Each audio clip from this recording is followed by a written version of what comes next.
Next हमारे पास effector sales आते हैं, जिसमें डिफरेंट टाइप के इफेक्टर सेल्स होते हैं, जिसमें हमारे पास न्यूट्रोफिल्स आ जाते हैं, इओसिनोफिल्स आ जाते हैं, बेसोफिल्स आ जाते हैं, मास्ट सेल्स आ जाते हैं, नेचुरल किलर सेल्स आ जाते हैं। तो हम इनको बारी बारी देख लेते हैं, इनके पॉइंट्स। सबसे पहले हमारे पास न्यूट्रोफिल्स होते हैं। न्यूट्रोफिल्स क्या एक्ट एज ये फेगोसाइटोसिस का एक तो प्रोसेस करते हैं, वही कि इसने माइक्रोब को रिकॉग्नाइज करना है, इंजेस्ट करना है, देन डिग्रेडेशन करनी है, देन एंटीजन प्रेजेंटेशन करनी है टू हेल्पर टी सेल्स। ठीक है। दूसरा ये है कि ये बोन मैरो में प्रोड्यूस होते हैं, बोन मैरो में जो है ये प्रोड्यूस होते हैं। इसके अलावा ये ग्रैन्युलोसाइट्स होते हैं, इनमें जो है वो ग्रैन्यूल्स होते हैं, और वो ग्रैन्यूल्स जो हैं वो पेल पिंक कलर के होते हैं। पेल पिंक कलर क्यों होता है उनका? क्योंकि उनके पास जो है वो लाइसोसोमल एंजाइम्स होते हैं जो कि स्टेन करते हैं पिंक। देन न्यूट्रोफिल्स की ये प्रॉपर्टी होती है कि इन्होंने जो है माइक्रोब को इंजेस्ट तो कर लेना है, लेकिन इनके पास जो है वो कोई जो है एमएससी प्रोटीन जो हैं वो नहीं होती, और इसलिए ये एक्ट नहीं करते as antigen presenting cell. Antigen presenting cells के तौर पे एक्ट नहीं करते क्योंकि इनके पास एमएससी प्रोटीन्स नहीं होती। ठीक है। अब लेकिन इनके पास जो है वो रिसेप्टर्स ज़रूर होते हैं, जो कि जैसे कि हमने पढ़ा था कि C3b रिसेप्टर, इम्यूनोग्लोब्यूलिन्स जो हैं वो तो इनके पास होती हैं, जो कि एक्ट करती हैं एज ऑप्सोनिन। तो ये इनके पास ये प्रॉपर्टी तो होती है कि ये जो माइक्रोब है उसको इनगल्फ कर लें, और इनके पास ये रिसेप्टर्स होते हैं जो कि ऑप्सोनाइजेशन में वेरी इंपॉर्टेंट होते हैं, लेकिन इनके पास एमएससी प्रोटीन नहीं होती, जो इसलिए ये act as antigen presenting cell नहीं करते। ठीक है। नेक्स्ट इनकी ये प्रॉपर्टी होती है कि ये इनके टू एज स्वॉर्ड्स के तौर पे एक्ट करते हैं। टू एज स्वॉर्ड्स का क्या मतलब है? धोधारी तलवार जो होती है। ठीक है। एक इनका होता है पॉजिटिव एज, एक होता है इनका नेगेटिव एज। पॉजिटिव एज में क्या है कि ये माइक्रोब्स को जो है वो किल करते हैं, तो ये इनका एक पॉजिटिव एज है। और नेगेटिव एज में क्या है कि इनके पास हमने कहा था लाइसोसोमल एंजाइम्स होते हैं, जिस वजह से ये टिश्यू डिस्ट्रक्शन भी करवा सकते हैं, तो ये इनका जो है वो नेगेटिव एज है। अब हमारे पास नेक्स्ट जो है वो कौन से सेल्स आ जाते हैं? नेक्स्ट हमारे पास आ जाते हैं इओसिनोफिल्स। अब इओसिनोफिल्स में क्या है? इओसिनोफिल्स एक तो ये है कि इनके पास भी हमने ग्रैन्यूल्स को आपने देख लेना है कि कौन सा कलर, क्योंकि एमसीक्यू के पॉइंट से जो है वो इम्पोर्टेंट है। ये रेड कलर जो है ग्रैन्यूल्स का होता है। क्यों रेड कलर होता है? कि इनके पास मेजर जो है वो बेसिक प्रोटीन होती है। मेजर बेसिक प्रोटीन जो है ये होती है, और इनका फंक्शन एक इन कंडीशन में ज़्यादा हो जाता है, एक तो इनका नंबर ज़्यादा हो जाता है in case of parasitic infections में। पैरासिटिक इन्फेक्शन हो तो उस केस में ये ज़्यादा हो जाते हैं। दूसरा ये है कि ये हाइपर सेंसिटिविटी रिएक्शन अगर हो तो उसमें इनका रोल जो है वो होता है। अब इओसिनोफिल्स के पास जो है वो हमने जो है वो पढ़ा था कि जब मास्ट सेल रिलीज़ होते हैं, मास्ट सेल अपने मीडिएटर्स रिलीज़ करते हैं, तो वहाँ पे हमने इओसिनोफिलिक कीमोटैक्टिव फैक्टर भी पढ़ा था, जिसमें हमारे पास क्या था?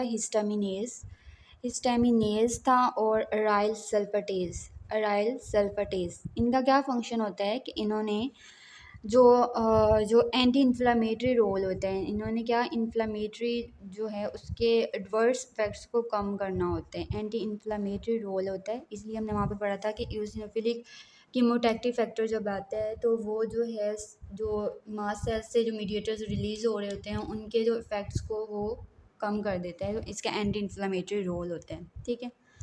अब अगर हम देखें इसके अलावा हमारे पास होते हैं basophils. Basophils and mast cells होते हैं। बेजोफिल और मास्ट सेल को हम एक ही सेंस में लेते हैं। बेजोफिल्स हम उनको तब कहेंगे जब वो ब्लड में प्रेजेंट है, और मास्ट सेल जब वो टिश्यू में प्रेजेंट है।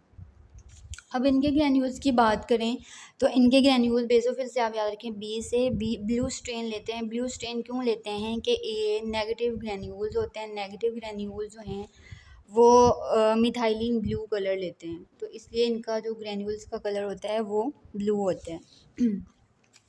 ये हमने हज़ार दफ़ा पढ़ा है कि IgE जो है एंटीबॉडी जो है वो होती है, और वो क्या होती है? इनकी एंटीजन एंटीबॉडी कम्प्लेक्स बनता है, देन मीडिएटर्स रिलीज़ होते हैं मास्ट सेल से।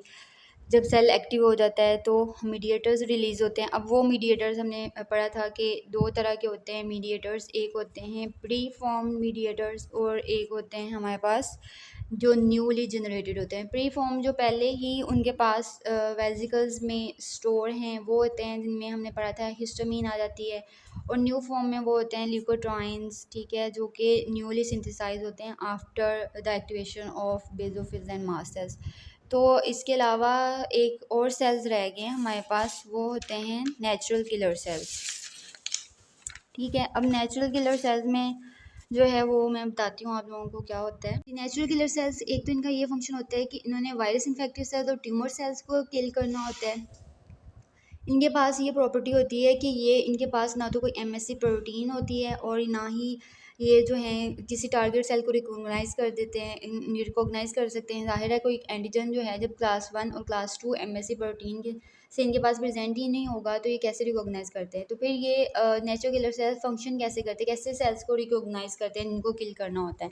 इस सेल्स को रिकॉग्नाइज करते हैं फीचर्स ऑफ सेल डिसफंक्शन। इन्हें जब लगता है कि इस सेल में कोई फीचर जो है वो डिसफंक्शन है तो उस सेल को पकड़ लेते हैं और उसको किल कर लेते हैं, ठीक है। इसकी एग्जांपल में ये दिया होगा अगर किसी सेल के पास ये लॉस ऑफ एम, हमने पढ़ा था कि एमएससी क्लास 1 जो है आर न्यूक्लियेटेड सेल्स के पास होती है। लेकिन अगर इनको लगे कि किसी सेल के पास क्लास 1 एमएससी प्रोटीन जो है वो प्रेजेंट नहीं हो रही तो इन्हें ये लगता है कि उस सेल को किसी माइक्रोब ने जो है वो पकड़ के रखा हुआ है, तो इसलिए उस सेल को पकड़ के किल कर देंगे।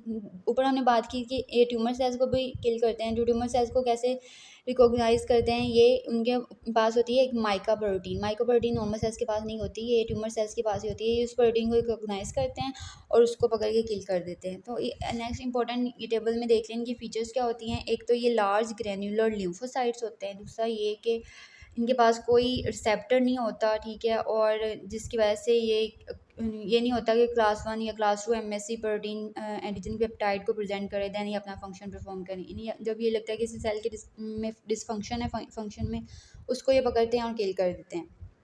Then thymus is not required for development, इनके डेवलपमेंट के, और ये नॉर्मल नंबर्स होते हैं।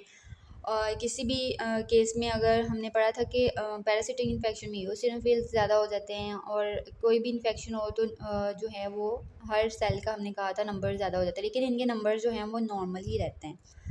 और activity not enhance by prior exposure, और इनके पास कोई मेमोरी सेल्स भी नहीं होते। नए function of natural killer cells क्या हैं कि रिकॉग्नाइज करते हैं वायरस इन्फेक्टेड सेल्स को, और इनके पास लेक ऑफ क्लास 1 एमसी होता है protein on the surface of the infected cell. इसी तरह ये किल करते हैं वायरस इन्फेक्टेड सेल और कैंसर सेल्स को, और इनकी जो किलिंग है वो नॉन स्पेसिफिक होती है और ये फॉरेन एंटीजन पे जो है वो डिपेंड नहीं करती, ठीक है। और प्रोड्यूस करते हैं गैमा इंटरफेरॉन को जो एक्टिवेट कर देता है मैक्रोफेज को, और देन जो है वो किल कर देते हैं इंजेस्टेड बैक्टीरिया को।